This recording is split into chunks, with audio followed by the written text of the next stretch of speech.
Hi again, everyone. Welcome and good afternoon, good morning, good evening, wherever it is you're tuning in from.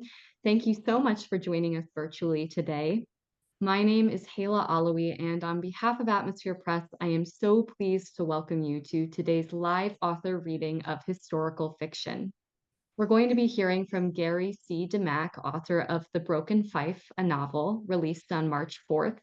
Elaine Insinnia, author of You Go Girl, Game On for a Grandmother and Her Granddaughter, released on April 8th, and Daniel McKenzie, author of Silken Dragons, Book 3 of the Seafourthe Saga, releasing on June 10th. All three authors' books can be purchased both from online retailers and from select bookstores. And of course, you can find the books on Atmosphere Press's website. That's at atmospherepress.com/books. I'm also going to put direct links to all three books in the chat, so do be sure to check that out as well. At the end of today's event, we are going to have time for audience questions. So if you think of a question for one or more of our authors during any point in the readings, you can go ahead and type those in the chat and I'll make sure they get asked. Please do stay muted for the duration of the event, but feel free to use the chat for praise and comments in addition to questions. And one last note is that we at Atmosphere Press appreciate your support today and always. If you have a manuscript of your own, we would love to read it, so submit your work today to books@atmospherepress.com. Again, thank you so much for tuning in and supporting Gary, Elaine, and Dan. Going to start off with our first reader, who is Gary C. Demack. Gary, a native of Southern California, graduated from Duke University, Florida Atlantic University, and the Naval War College. He first embarked on a career teaching political science and then served as an intelligence analyst with the National Security Agency for 30 years, serving in various capacities at home and abroad. After retiring, Gary moved to Central Florida, where he enjoys writing, golf, and swimming, and he lives there with his wife, Tracy. He has combined his lifelong interest in genealogy and Civil War history in The Broken Fife, a historical novel loosely based on the life of his paternal great-grandfather. In The Broken Fife, which is what Gary will be reading from today, it spans decades and crosses borders. It's a story of love and sacrifice. As the Civil War approaches, 18-year-old Junius Hart falls in love with Ruby, one of his father's slaves. When Junius overhears plans to kidnap Ruby, he vows to get her to safety via the Underground Railroad, but his plan goes disastrously wrong when they are ambushed by jayhawkers and Ruby is captured. Let's now welcome Gary.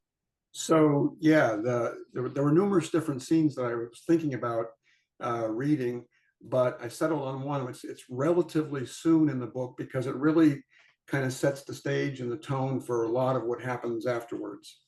It involves the main characters throughout the book: Junius Hart, the protagonist, my great-grandfather; Ruby, a slave girl who's also Junius's age and becomes his love interest; Jim, Ruby's father, and who's also a slave; and Rodolphus, Junius's father.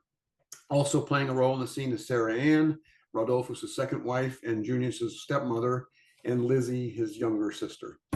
The scene is one of my favorite parts of the research that I had to do for the book, the time spent on the Mississippi and Missouri rivers. The Hart family, plus Jim and Ruby, the slaves, are on a steamship headed towards Kansas City, where they will disembark and then intend to head out in a wagon train from Independence, Missouri to California, where Rodolphus has a business opportunity awaiting him sometime shortly after the California gold rush. Rodolphus has given up his lucrative dry goods and clothing business in Alabama to fulfill a dream that he believes will benefit the family, and Junius in particular is excited about the prospect. Rodolphus and Junius both believe that getting Jim and Ruby to California will mean that they will no longer be slaves, as slavery isn't legal there. Sarah Ann, Junius' stepmother, is less than thrilled with the entire idea, since she's leaving behind her family in Alabama and is none too certain about Rodolphus's abilities to pull the whole thing off. Steamboats in the 1840s and 1850s were prone to mishap, however, and their average lifespan was only 3 to 5 years. Snags, fast currents, shallow water, all compounded the problems of boiler explosions, fires, and collisions. Even when the steamboat successfully finished the voyage, life aboard it was no treat. Unsanitary and cramped conditions were common, and seasickness was a constant battle for many passengers. Constructing this scene took some time because I really had to learn about and understand how a steamship would have appeared at the time, how it was designed, and the different moving parts and whatnot, especially since several people, including Lelia, Junius's younger sister, wind up in the river and then have to be rescued as well. In addition, Jim emerges as a hero in the scene since he's a strong swimmer. Junius and Ruby get close physically for the first time as Junius tries to hold her back once she sees Jim dive off the boat to rescue Lelia. So that's how it's starting out. So they're on the Missouri River. They finished the trip on the Mississippi. Now they're on the Missouri River. By the next morning, they were about halfway to Kansas City. The family had just come down to the main deck after breakfast to check on Jim and Ruby, whom they found on the starboard side after a few minutes upwind of the animals and the other slaves, which today meant at the stern of the boat. While they chatted with Jim and Ruby, an explosion rocked the boat, followed by a whooshing sound and then another explosion. Junius had no idea what had happened until several of the deckhands rushed to the railing, pointing at the paddle wheeler in front of them. "The boiler blew, look out!" Junius followed the deckhands to the railing. The steamboat ahead of them listed to its side with a lot of smoke billowing and fire raging across its deck. There were people in the water, some moving, some not. Fiery objects rained down on the water, and the boat stood stock still. The boat they were on was slowing, and larger waves were headed their way. Some people retreated into their cabins, and crew members hastened to secure the bales on the deck more tightly in the scant seconds that they had before the first waves would strike the boat. "Wave coming, big one," one of the crew yelled as he braced against the rail, and others leaped forward, hanging onto the railing too. A sudden swell in the water rocked the smaller boats ahead, and even the larger ones moved up and down a little. Backing away from the railing, Lizzie stood stock still, obviously petrified. Junius was oblivious to anything as he went forward on the deck with Lizzie tugging at his shirt. Suddenly, they were engulfed by spray. Junius was knocked off his feet by the shockwave and looked up and saw everyone in his family lying on the deck. He started crawling back to them desperately, holding tight to a crying Lizzie. Another brown wave struck amidships, covering Junius, who had managed to get back on his feet with brownish water. He brushed the water away from his face and wiped his eyes. It took a minute before he realized he was still on the ship. Sarah Ann rushed towards Rodolfo, screaming, "Lelia, where's Lelia?" Then a deckhand yelled out, "Girl overboard." Junius rushed to the port side of the ship and looked into the water. The girl was Lelia. She was thrashing about, and each time she did, her head stayed underwater a little bit longer than the last time. Junius thought her dresses were pulling her under as the waves continued to pound the ship. One of the deckhands was at the stern, and then suddenly he was gone. He reappeared, and they could see him in the water trying to reach Lelia, but she kept getting farther away from him in the boat. The deckhand's head bobbed up and down, and he spread his arms wide, but he lost ground. Then Jim appeared out of nowhere, shoveled Ruby toward Rodolphus, and hurled himself into the water. Ruby pulled her hand away from Rodolphus, and not sure where to turn, she reached out for Junius. He took her hand and then put his arm around her shoulder. "The African's gone and jumped in," one of the deckhands yelled out, laughing. While the Hart family retreated to the stern to avoid getting any wetter or going overboard, Ruby rushed forward to get to the rail, and it was all Junius could do to hold her back. He had to put one arm around her waist while holding on to the railing to keep her from falling overboard. She dropped her arms until her hands were touching his, and she held them close to her sides. When Jim reappeared, his arms flailed in the water, first one arm out front and then the other, but he quickly caught up to the deckhand and then passed him as if the deckhand were standing still. "Throw him a line," another deckhand yelled, and quickly a rope was thrown back in the general direction of where Jim was headed. Then Junius made out Jim swimming toward a little thing bobbing in the water, Lelia. Jim stopped occasionally to make sure he could still see Lelia's head and then resumed swimming toward her. After what seemed like an eternity, he reached Lelia, grabbed her with one arm, and then swung her around to capture the rope with his other arm. The boat slowed, and slowly, he was pulled toward the boat by two deckhands. He went under a couple times, but always took care to keep Lelia's head above water somehow. When he reached the boat, he raised Lelia out of the water as the two deckhands bent over the rail and hoisted Lelia aboard, and in doing so, let the rope go. Junius grabbed it before it completely disappeared and began pulling with all his might. After the deckhands handed Lelia to Sarah Ann, they joined Junius, and after several minutes, with additional help, managed to get Jim alongside the boat. Sarah Ann was staring hard at Rodolphus as Jim was dragged out of the river. Junius let go of Ruby, and she rushed to Jim as they pulled him over the ship's rail. At first, they couldn't tell if Lelia was breathing. Baby, please, baby, don't die, Sarah Ann wailed. Finally, Lelia spewed muddy water all over Rodolphus's shoes and convulsed several times. Jim started to approach her, but two deckhands held him back. He tried to protest and break free, but they blocked him from getting any closer to her. After another minute, Lelia began breathing regularly. As Rodolphus picked her up to carry her back to their cabin, Sarah Ann stood in front of him and as calmly as she could said, Rodolphus, I won't go any further. This California idea is too much. We have to stop. Her eyes weren't begging, they were demanding. Rodolphus carried Lelia upstairs back to their cabin as numerous other passengers voiced their concerns and slapped him on the back. Sarah Ann and the rest of the family followed into the cabin. Once he laid Lelia down in the larger bed in the cabin, Rodolphus said, Stop? Stop where? We're somewhere in Missouri. My baby. I don't want to lose my baby, Sarah Ann cried as she gripped her stomach. She was pregnant. That explained her moodiness, which was excessive even for her. No wonder she was short with everyone. So a lot of things happened after this scene on the journey in ways that none of the family could have anticipated, and changes the entire trajectory of their entire lives. So I hope you enjoyed the reading. Thank you so much, Gary. And yeah, like you said, I mean, painting a picture for us, taking us back into the period, that's a great way to acclimate us to the story that you're bringing to life. So reading next today is Elaine Insinnia. Elaine taught middle school language arts for 36 years, co-authored The Great Debate Project and Educators Take Charge, and her plays won the Tennessee Williams Literary Festival and the Premier Stage's New Play Contest. She's a member of the Society of Children's Book Writers and Illustrators, the Dramatists Guild, NEA, and NJEA, and is an avid tennis player. You Go Girl is a fictional tale based on real life experiences, and this is the book that we will be hearing Elaine read from today. This book offers a nostalgic glimpse of growing up in 1959 and centers on heartwarming stories about a grandmother's past and her granddaughter's present. So to hear more now, Elaine, take it away. Good. Okay. All right. You Go Girl. Game on for Grandmother and Her Granddaughter. And the little pictures go with the story. Okay. All right. Susie, present day. 7 whole days together. I peek into the guest bedroom where my 12-year-old granddaughter is busy on her phone.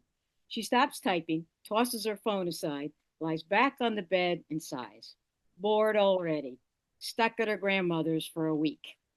I had recently gone through my file cabinets in the basement, found old journals, picture albums. Perhaps Susie might be interested in some of them.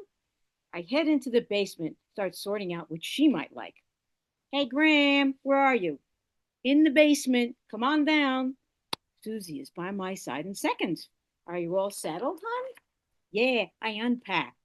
Terry, my BFF, invited me to stay at her house, but Mom said no. I think that's my fault. I told your mother I'd love it if you stayed here with me while they're gone. Susie doesn't smile, so I quickly add, so, we'll play tennis, eat out, and maybe go down the shore. That sounds pretty cool, Graham. So what are you doing down here? I hand a worn red notebook to Susie. She flips it open to the first page. July 9th, 1959. Hey, July 9th? That's your birthday, right? How old were you in 1959? 12, like you were in January. So, what was it like when you grew up? I mean, you didn't have Facebook or YouTube or Instagram, not even computers, right? Did you have your own phone at least? Nope. There was one landline phone in the house. My friends and I wrote each other notes or met on the corner to talk. Susie spots a thick folder on top of a file cabinet. What's in that? I typed up some of the journals I wrote when I was young. I thought maybe it could be published someday. Does it sound like a kid wrote it or an adult wrote it? You're just full of questions, aren't you? That's what Dad always says about me. Well, I did my best to capture what I sounded like, what my thinking was when I was 12. So how come you didn't get this printed into a book? Never sent it out. Who'd want to read a book about 1959? Me, since it's about you in the olden times. I cringe. I laugh. It'll give us something to do today since I'm stuck here and I get it, hon. You miss your friends. Susie surprises me, takes my hand. Look, Graham, I'll live. Come on, let's go upstairs. We plop on the living room sofa. Susie leaves through the typed manuscript. So you're serious about this, Susie? We can read your story out loud in case I have any questions. Susie grins impishly. Since it's summer and we have to read a book, then write a book report, he taps the first page. Laney, July 1959. Okay, Laney, July 59. I turned 12 today. The date is July 9th. It's really hot and muggy, but I don't care. We're in the middle of a stickball game in the street that got called yesterday when it started raining. It's me and JJ, he's 12 like me, against Tim and Barry, they're 13. We live on a dead-end street. Our street's name is Ideal Court. I love living on our street. I pull back my hair, twist an elastic band around it. I'm not good at tying my own ponytail, so it's pretty messy. I quick grab our bat, a broomstick handle, and run outside. Before we know it, JJ and me are down by 10 runs. JJ, Laney, come on up here. It's Mrs. Janelli, JJ's mom, at her side door. We jog up his lawn. Ma, what is it? Can't you see we're in the middle of a game? Mrs. Janelli yanks JJ inside. I follow. Look how sweaty the two of you are. She takes a swipe at JJ's forehead with a dish towel, but JJ jerks his head away. Barry and Tim are taking advantage of you. Every time I look out the window, you two are chasing the ball. Now sit. We sit. I'll get you a glass of juice. Ring their phone. Got to get that call. Be right back. The minute Mrs. Janelli leaves the kitchen, JJ lifts open the window screen, his crew-cut heads practically outside. Hey, Lane, what are Barry and Tim staring at? I squeeze my head next to JJ so I can see. Holy crow, JJ says. It's two phantoms, Jerry and that snaky eyebrows from Delancey Street. They got on their purple T-shirts. JJ, Laney, Mrs. Janelli's back. Here's your juice. Get away from that window and close the screen now before the flies get in. I gulp down my drink. Mrs. Janelli, thank you for the juice. I put my glass in the sink. Gotta go home now and get ready for my birthday party. See you at 2 o'clock, JJ. The Phantoms are gone. Ever since Ideal Court, us, beat the Phantoms by 1 TD last year in the two-hand touch football game in the lot behind our houses, they never put a single toe on our street until today. Guess who scored the winning touchdown? Well, yep, me, a girl. JJ intercepted a pass, then chucked the ball right into my arms, and I ran my you-know-what off and scored. Susie, present day. Susie crosses her arms tightly. Wish I lived on a dead-end street. We're not allowed to play in the street, too much traffic. And you really used a broomstick for a bat? We did. That was awesome, you making the winning catch. And those phantom jerks, boy, did they throw shade on you. Some shade? Geez, Graham, means like putting somebody down. So, what's the next chapter about? I smile. My party and a goat. Do you mean a real goat or that your party was goat? How can a party be a goat? Oh, geez, Graham. G-O-A-T means the greatest of all time. Susie pats my hand like I'm a little child. Don't worry, Graham. I'll have you caught up in no time. Laney, July 1959. It's 10 minutes to 2. Mom's got the kitchen table ready. Plates, forks, glasses, birthday napkins. My little brother Danny and Luke, his pal, they're 8, are blowing up my balloons. They're letting the air out real slow so it makes this high squeal like a piglet. Eee! I start wondering if we bought enough prizes when, yes, I spy Aunt Betty and Cousin Linda walking past the dead-end sign at the bottom of our street. I scoot down our lawn and run to meet them. Hi, happy birthday, Linda yells back. Linda's 1.5 years younger than me, but we're like best friends anyway. I kiss Aunt Betty on the cheek. My heart's beating like a drum while we walk up the street to my house. Then I look back and see Aunt Jeannie, Cousin Patty, who's 7, and little Mickey, who's 5, turn the corner. My party's really starting. Figure I'll start some action. I pull out the 2 water guns I hid behind our cherry blossom tree. I'm ready to have some fun when my little brother Danny and Luke come crashing through the bushes from the backyard. Guess what? Danny yelled. There's a goat in our backyard. Luke's freckles are practically popping off his face. Yeah, and he's got a rope hanging off him. I figure they're making this up to be funny. No way. Danny and Luke take off again into our backyard. I figure this will be fun. Let's see if there really is a goat in my yard. Come on, kids. We run into the backyard. There really is a live goat in our backyard. It's white and fuzzy and has tiny horns and long ears that stick out. Linda whispers in my ear, looks like it's lost. You know where it lives? Yeah, in the old house behind the lot where the 2 skinny little girls live with the mean mother. JJ whizzes by me, grabs the goat's rope. Gotcha! The goat takes off. JJ hangs onto the rope. He starts sliding in the dirt. Help me! We all grab a piece of the rope to help JJ. But the goat stops pulling, trots back over to us. Danny and Luke let it sniff them. They get brave, give it a few pets. Then we all start petting it. JJ pulls an old cookie out of his pocket. Here, goat. The goat snarfs it down. Our side door bangs open. Danny comes running like Frankenstein's chasing him. He's hugging a bag of potato chips. Hey, you twerked there for my party. But I'm really glad he brought out some food for the goat. And boy, does that goat munch those potatoes down. Then he yanks the bag out of Danny's hand. Linda tries to grab it. Goat swallows the whole bag in about 3 seconds. Linda shakes her finger at the goat. What a bellyache you're gonna get. And behind us I hear, what is that goat doing here? It's Mom, Aunt Betty, and Aunt Jeannie. Mom's face gets worried. You better take that goat home before its owners think there's something wrong. All of us kids grab hold of the goat rope, start dragging the goat through the trees, then across the lot. We get to the goat's house. Danny and Luke bang on the front door. Nobody answers. JJ looks around. We've got to tie him up to something so we don't run into the street and get squashed. Patty looks up. Maybe we can tie him to the clothesline? JJ yanks the clothesline down so we can reach it.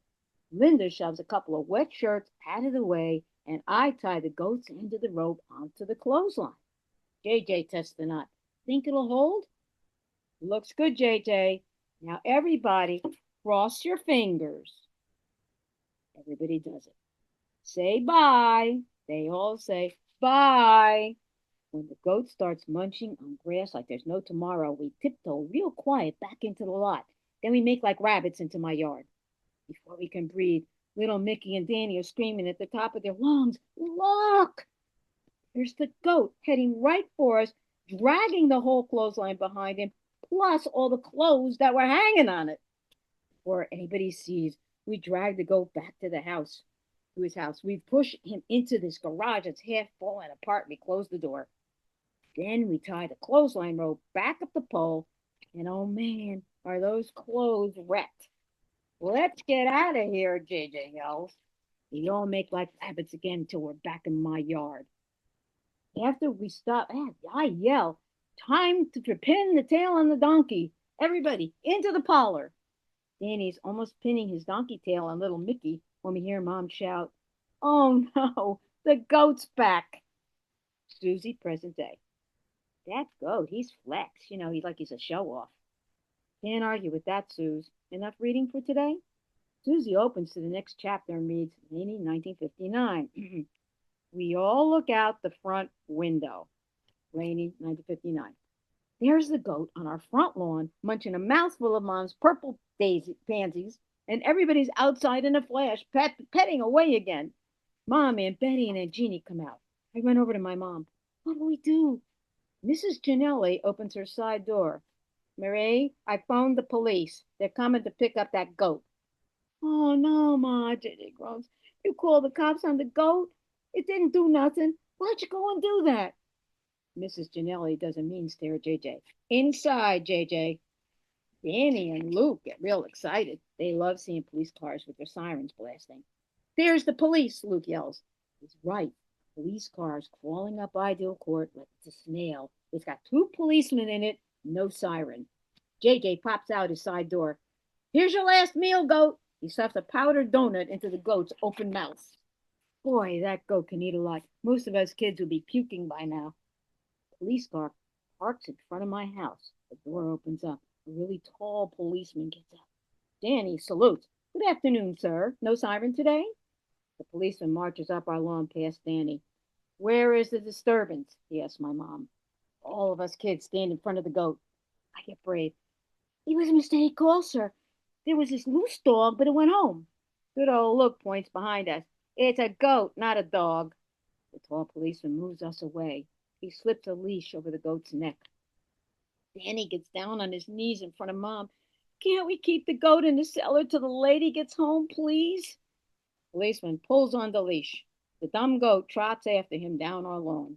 Then his partner opens the back door and shoves the goat's rear end till the poor thing finally jumps into the back seat. The police car starts driving away. All of us kids run down our lawn into the street after the police car. The last thing we see, the goat's tiny horns pressed against the back window before the car turns the corner. I think Mom sees how sad we all look. Everybody inside for the cake. We all go inside. My cake's sitting on the kitchen table. Everybody sings happy birthday to me. I blow out all 12 of my candles in one shot, but my heart's not doing any happy tumble salts. I keep picturing our goat in jail with a bunch of criminals. What if they're rotten to him, don't give him any water? Imagine how thirsty he is after eating that chunky and the potato chips and JJ's donut. Susie's present day. Hope your goat got home.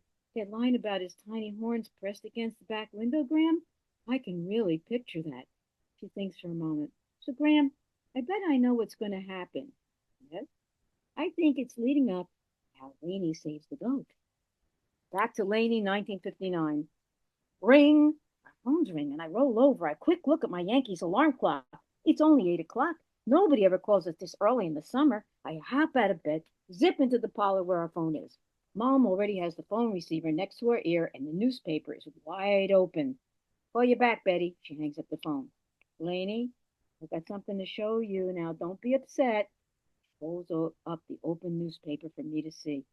Oh, Mom, there's our poor goat in jail. Look, the goat's tiny horns are sticking out through the jail bars. Then I read out loud, goat arrested, caught munching a woman's lawn. I'm not, keep reading. Mrs. Marie Malillo called Butler Police. The goat was arrested and locked in a jail cell where it is waiting for its owner to pay a fine and take it home. Oh, Mom, it makes it sound like you called the police instead of Mrs. Ginelli. Knock, knock on the front door. I open it. There's JJ with the newspaper. He's still got on his Lone Ranger pajamas, for being sake. He plows right into our living room. Laney, did you see the picture of the goat in jail? We saw it, JJ. After JJ leaves, I look out my bedroom window. I can see a tiny piece of the lot through the trees. Boy, that goat was so cute. What if Mrs. Plotto can't afford to pay the fine? Then will the judge find our goat guilty? Send it off to some farm jail like they do to stray dogs?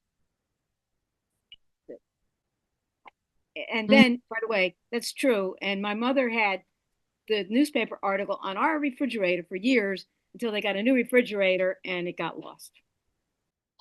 Oh man, well, thank you so much for not only that reading, but that background to clarify that. Um, I can't even, imagine it's just sort of the hijinks that happen. But thank you so much for that, at least that one snippet, Elaine.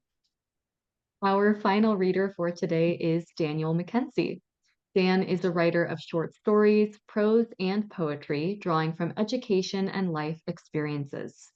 He listened to his Lepin Apache grandmother's tales and myths of her American Indian matricircular tradition and history, thus tales of ultimate resolution. Daniel's poetry has been published in San Francisco, and his writings were included as a chapter in an anthology of his dear late friend Jan. Today we'll be hearing Dan read from Silken Dragons, Where the High Seas Call Once More. It's the sweeping third installment of his Seafourthe Saga. In Silken Dragons, Captain Lucian, the wolf, sails eastward to the Japan seas in pursuit of silk and fortune, but finds himself instead ensnared by a deeper mystery, the riddle of the heart. As his bond with the enigmatic Lady Seaforth grows, love and destiny intertwine aboard a ship bound for danger. We'll hear more now from Dan.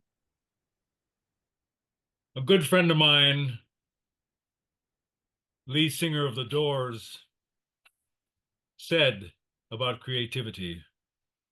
In that year, there was an intense visitation of energy. And that's what happened to me. Poetry had always been my love, and suddenly I found myself writing 1,000,000 words. Had to cut it to 500 just so it could be read.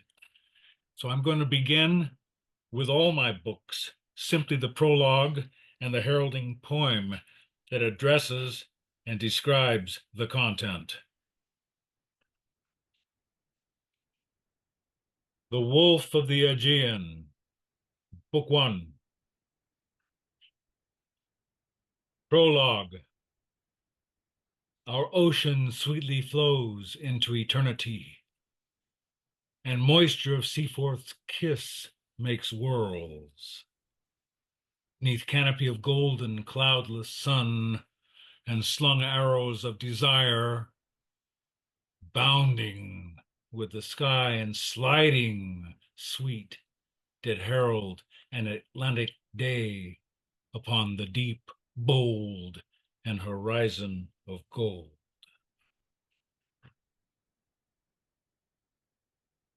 My second novel, Wolves and Empires.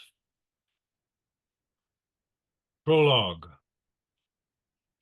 Why draw me into this dark gallery? Is not out there enough of fun and fraud and raillery amid the crowded motley of the court? From Goethe, that was Mephistopheles mentioning to Faust. Wolf of the Aegean is a privateer who loved Darlin Seaforth dear, gazing upon a fortune fair, hunting treasure on turquoise clear.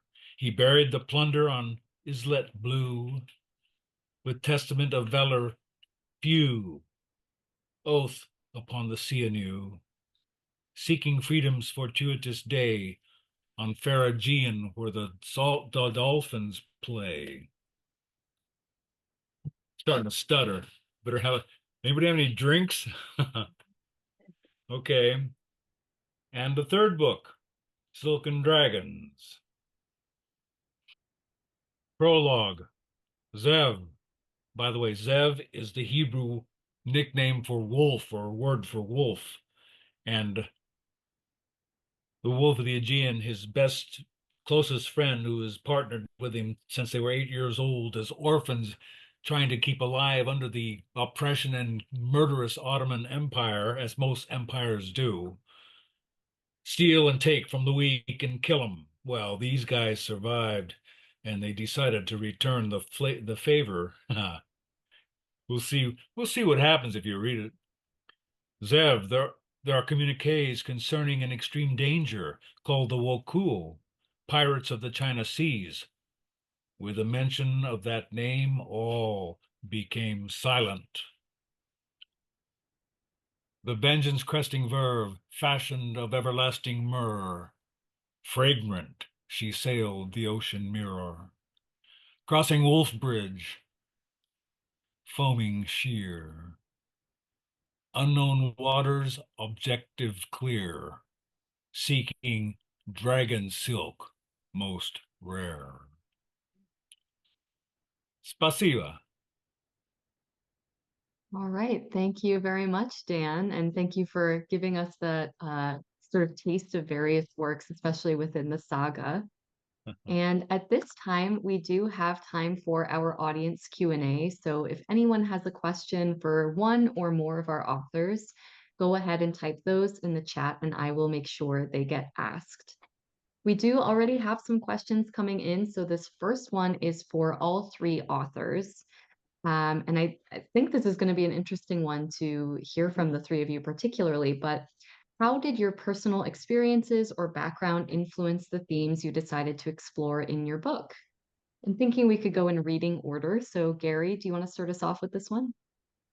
Okay, so yeah, that's an interesting question.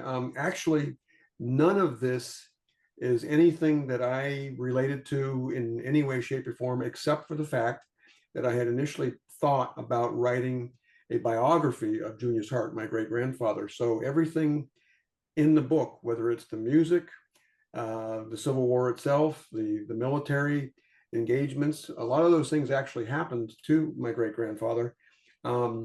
But it was all invention, the invention of about 7 years of off and on writing this stuff. So no, none of my personal experiences are really in here. That's always kind of the challenge, I think, to writers is some things might be informed by these experiences, but some things you sort of have to invent from nothing, or at least from very little that you can draw from personally. So I'm definitely interested to hear that perspective from you. Elaine, what about you? How did your personal experiences and background influence this book? Well, I started out with the real goat story and the real people, all I've changed the names. And then she goes, little Lainey there, she goes to junior high school and is in love with a guy. And then those phantoms are like the enemies. And I made them up. That's, because, and what happened, although that really were tough boys on that street, but they weren't the phantoms. So, and the phantoms, are tough, that snaky eyebrows and all. I made all that up. But then I found a part about a girl in our school that was really, she was really tall and picked on. And I befriended her. And then my best friend, we both had her eat lunch with us and we took her to a dance. And so that was based on reality. Later on, we find out that her mother died and the guardian was sending her to some awful place in New York State. So I made that part up about Lainey hiding in a car and trying to save her. And but basically, the teachers that I had, I had a lot of them really affected me, when I was in seventh grade. And so I tried to use what they taught, things like Albert Einstein, said the starlight is really old and the stars could be dead by the time, things that I always remembered. And I'm pretty old now to remember a lot of that stuff. So, and I just enjoyed, you know, talking about real things like the cars. My father had a 54 Chevy, things like that, And then also I have a list of all the songs that I loved when I was 12. And I love Dion. I don't know if any of you remember Dion, Teenager in Love and all of that. And I love that. And doing the stroll, went to a dance, and so I based reality and just, fiddled with fabrication. Yeah, I can certainly think of things that happened when I was in seventh grade that are like they were just yesterday, even if I can't remember something that happened 2 weeks ago. So it's something about that age. And it's funny because when I speak to people, people around my age, right? And then they start talking about the Iceman, the milkman, how much bread costs, so many things that it makes you hysterical. And they say, well, we didn't use a broomstick for a bat. We used, and we had a real bat, but we used a whiff. We would just talk about all of the things that people remember from when they're young, and how different it was, Right. and the little TV set. Yeah. I never knew Wizard of Oz had any color in it until I was older, right? Just things like that. And Yeah. also the guys, like I liked Wally in Leave It to Beaver. And I like it's 77 Sunset Strip, remember Eddie, combing his hair, so many things. So Right. Spooky. Yeah. And Dan, what about you? What were the personal experiences or background that influenced the writing of this book? Uh, Paying attention, watching. First rule in my family was you're not a victim to anyone, and I made sure of that. Served in the Marine Corps, served in combat. I learned a lot. I learned a lot about people, and I realized there's not many that are truthful because they're trying continually to hide behind some kind of stupid mask when all they have to do is just be a little more unconditionally open. If they don't have the guts to do that, too bad, especially with me. But at the same time, um, my dearest friend is a well, I was in showbiz, so we did showbiz stuff, and the scenic designer and I used to banter concepts for books. And one day he called me and said, I had a dream about you, man. I said, what's up? He says, you were an old pirate. And then I remembered as a youth, before school even, my uncle, who was very bright, 1st Marine Division, engineer, later in life civilian, taught me to read. And when I first went to the library, the first book I checked out was called Heroes and Myths. And I've always been enraptured with myth. I can totally see these influences and the way they play out throughout the Seafourthe Saga. So I'm, not surprised, but I'm also always interested to hear how those things from your past lives, so to speak, and experiences really weave in that way. This next question is for Gary. Was the titular Broken Fife real? If so, how did you learn about it, and does it still exist? Okay. Yeah, there was a fife. This is what really started me. Some of the facts about my great grandfather's life that I found intriguing. There was one of the books that I did some of the research on, Westerners in Gray, about the Civil War. It talks about Junius Hart, an 18-year-old printer. That's why he becomes a printer in the book. Marched off to war with the drums, the pounding the drums, early in April 1861. So that was the first cue. Okay, so maybe he's a drummer, but he's probably in a drum and fife corps because that's what they had back then. And then in doing some of the genealogical research in one of the many libraries I frequented, I found Confederate States Army records, which included not just a pay voucher for him when he was an orderly to a colonel, but also the fact that the Confederate States Army had purchased a fife for Private Junius Hart in 1863. And I thought, okay, well, he wasn't just a drummer, now he's a fifer.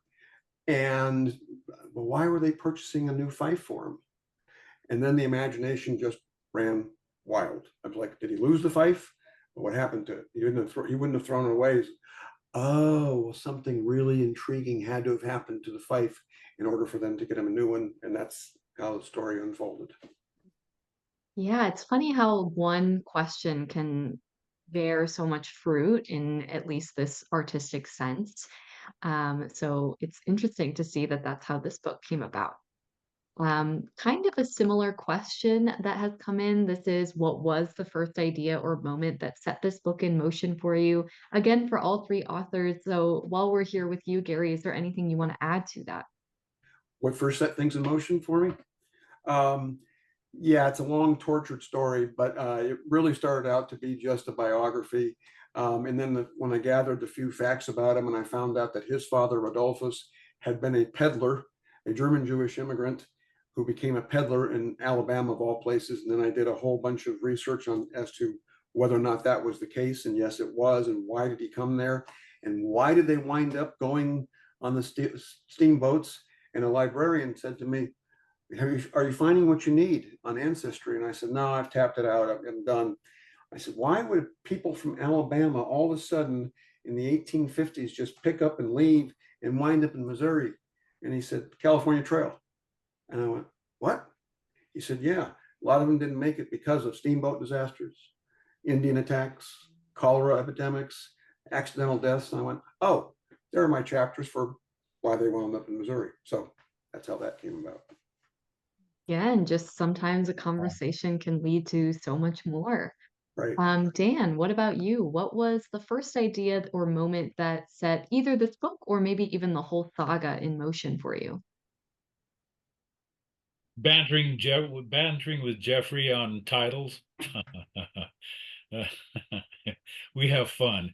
We used to do duets and poetry, San Francisco, and we were pretty popular years ago, And the twins are here, right? So I keep things light and easy because I have to bear with what's going on.